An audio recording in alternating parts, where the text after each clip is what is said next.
So hey everybody, good morning. This is Russ at Sailing Vessel Tautog, and you know, the mornings are very peaceful here with the monkeys and the birds, and I just love it. You know, and it's really just a beautiful time of day. You don't need air conditioning or anything like that, but the day is starting to get cooked up here, and I want to get a video put together to let you all know, you know, what's going on. And first, I'd like to give a shout out to Guy. You gave me an email that was labeled WTF on the subject line, which I thought was pretty funny, so I know you're an American, probably a military guy.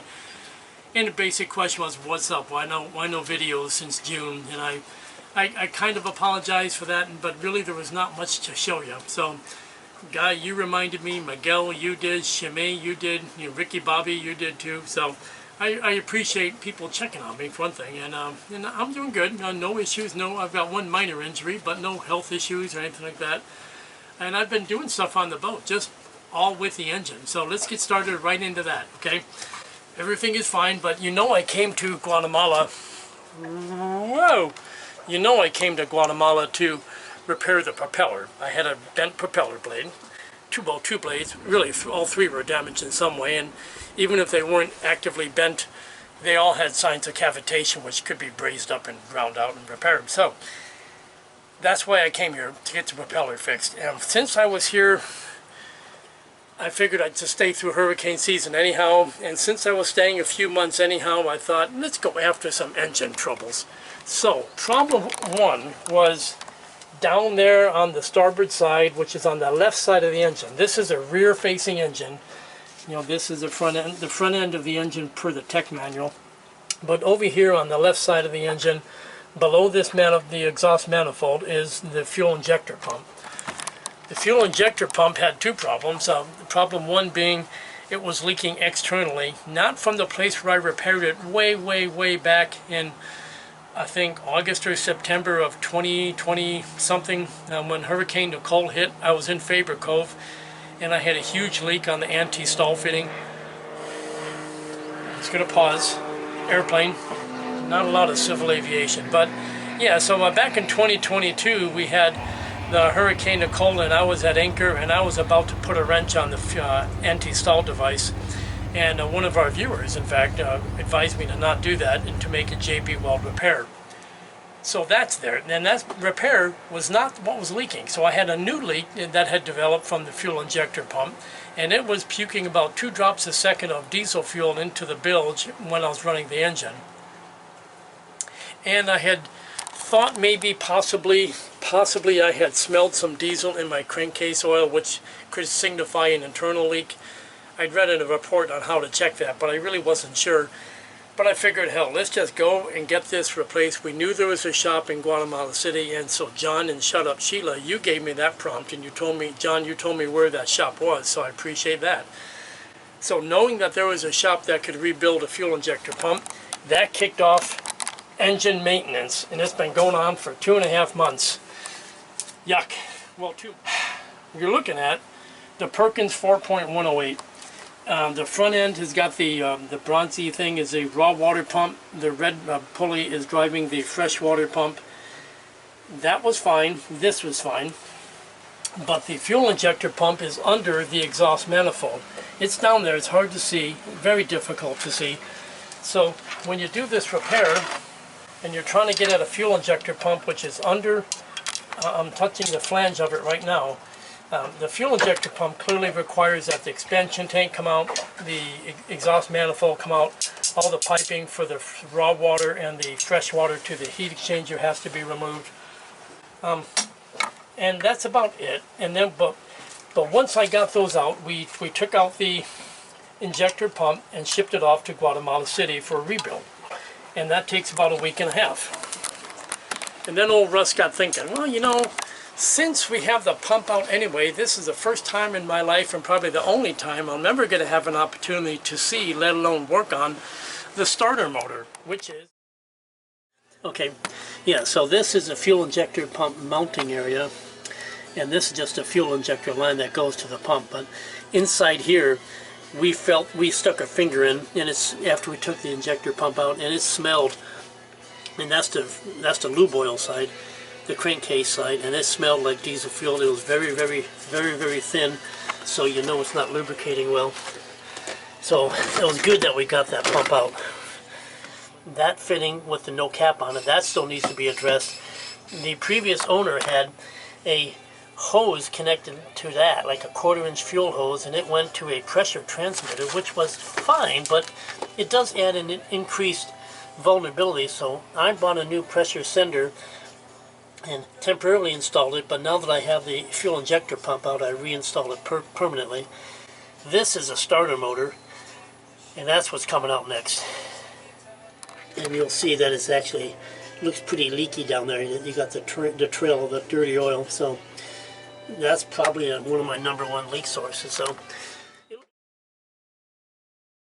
injector pump. With the injector pump out, you can easily get access to the starter motor and the oil pressure sender. So they both came out, and I reworked them. And that was phase 1 of the project. So phase 1 involved, getting the starter motor out. I sent it off to the same shop for rebuilding. They got put, new brushes and new bushings. They don't technically have bearings, but bushings, and a new solenoid and new contactors. And it came back with a fresh coat of paint, and the injector pump came back, and we put them all back together. And then we did a test run, and I'll show you that on the video.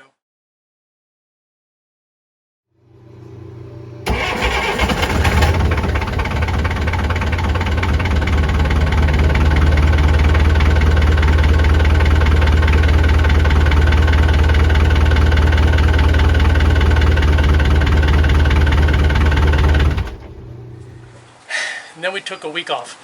Then we went after oil seals. Now there's oil seals on the end of the crankshaft. There's one behind this pulley. Okay, that's the main crankshaft pulley, and behind that pulley there's a front oil seal, and back there between the transmission and the engine is a rear oil seal. So the front one was not so bad. The rear oil seal required that the transmission be removed. And since the transmission, was being removed anyway, I thought, well, now's the time to go after shaft packing and replace the packing on the shaft, because it's very difficult to access with the transmission in place. And one other job that I threw into the mix was I moved the oil cooler. The oil cooler had been mounted on the engine, on the right side of the engine, the port side of the boat. It is physically down there now, and I'll get you better pictures in a moment. But its location was directly under the fuel filter, which made it very, very difficult to replace the fuel filter. Certainly if you're in a hurry, on the go in some shipping lane, that's almost impossible to get to quickly. And I'll pause right here to tell you that I didn't do all the work myself. Yeah, so that kind of begs the question, just how many tools should you have on board? I mean, do you really need to have tools? A toolkit capable of tearing a transmission off, like a come along it takes to pick up the transmission, which is quite heavy, and rig it and move it. And I just don't have the mechanic's tools on board. I'm divorced, and I had a better tool set before my divorce, but I don't have all those tools now. So I have what I have, and I hired a local guy named Jesus. Now Jesus is really, really good at Perkins engines. He knows them very well. He's quite experienced with Perkins.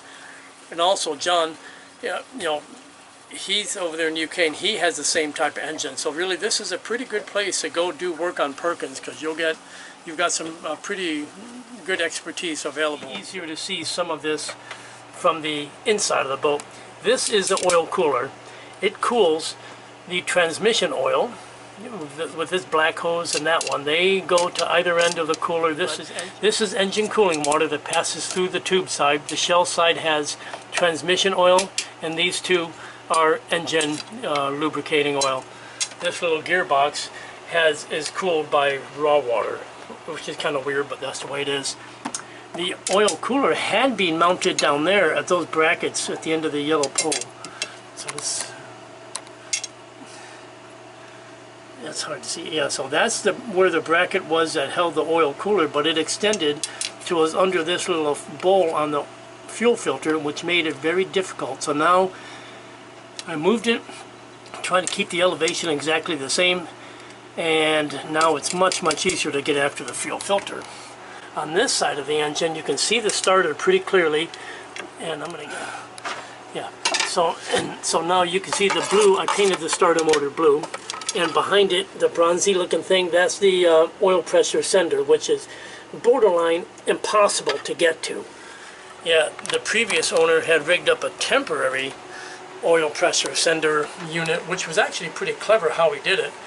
And he did it remotely through a long sensing tube, which is okay, I guess. It's kind of what we would do in power plants. You have a long sensing line and a transmitter that is remote. And he did that because it's impossible to get to the oil pressure sender because when everything is installed. So once I had the injector pump out and the starter motor out, that's the time to go after that. So we did. Okay, so this is kind of what it looks like when you're underway. You've got, the transmission, of course, is above it, and you've got it connected here. But this baby's rotating around, and this is the packing. So inside the packing, in case you're not familiar with it, and I don't know, some people may not be, it's kind of like a valve in power plants, except the packing is not inside the, whatever you want to call that. I forget the name of that in a valve, but I call it a bushing, the whole thing, or a packing gland. So I'm going to call this a packing gland. But the packing is not in here, and I have to admit I almost expected that until I started looking at the diameter difference between the shaft and the threads. And I thought, well, there's no way you can't fit packing.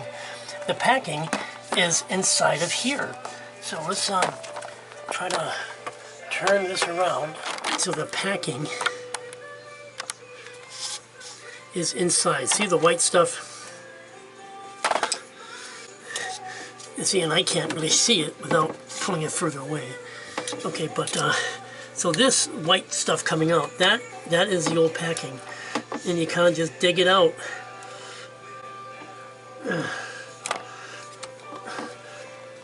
And that's packing coming off. So my objective today is to dig all of the old packing out and try to get all this fucking packing out. So that's one row of packing. It comes in rings. See, you pull it out in rings, and you are coming out. Get out of there. Okay, and that's what I got out of the packing gland. Yeah, so we're looking up inside the gland, and I think it looks pretty clean, but there's some residue of stuff in there, and I'm going to try to clean that out and try to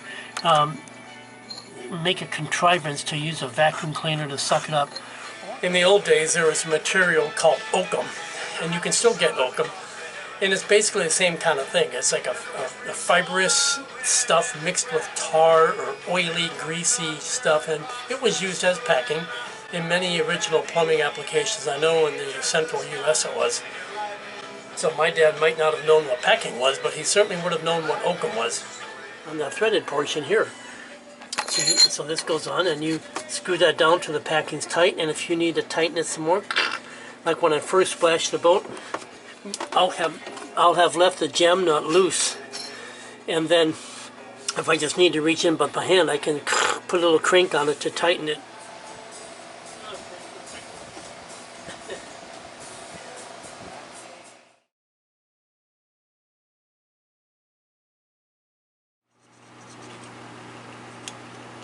So how much do you leave above? The manual say half millimeter or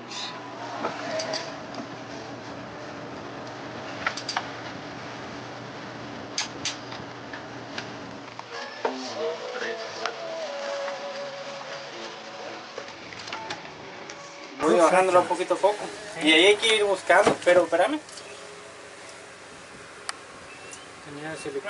The housing or something like that. Yeah. No, I'm fine with that. And what have we here? Well, that is the gentleman in the workshop making a cap for that little piece there. So that little opening, that threaded port, that has to be closed off, and I couldn't get a brass cap in town, couldn't find one with the correct thread size, so we just turned an old fitting into a cap. And here we're looking at boiling a thermostat. Now, why would a person do that? Well, that's to test it. We had an overheating issue on the engine for the first prolonged run. We ran the engine about 20 minutes, and it actually did overheat it, and it didn't take long to troubleshoot that really the issue was no coolant flow on the freshwater side. And the first suspect, of course, was a new thermostat I put in, so that's why we threw it on the stovetop to test it. And it didn't work. It opened finally at about when the water temperature was 100 degrees C. It finally started to crack open and eventually worked itself open right at 100 degrees. I can't go higher than that on my stovetop, of course.